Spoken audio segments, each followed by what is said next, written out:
Pedangdut Rizky D Academy atau Rizky DA tengah berduka. Namun, rumah tangga Rizky DA dengan Nadia Mustika Rahayu malah diterpa isu tak sedap. Namun, di tengah kabar duka, muncul kabar kondisi rumah tangga Rizky DA dan Nadia Mustika Rahayu kian tak baik-baik saja. Padahal mereka telah dikaruniai anak. Nadia Mustika Rahayu sempat mengunggah status di Instagram story-nya pada Selasa, tanggal 18 Mei tahun 2021. Unggahan untayan kalimat itu diduga ditujukan untuk suaminya dan seolah ia menuntut haknya sebagai istri.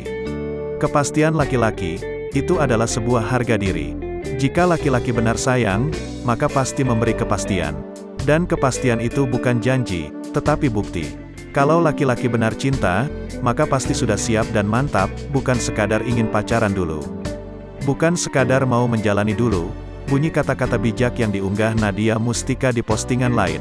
Nadia Mustika menyiratkan sakit hatinya yang sekarang sudah tak bisa lagi dibendung.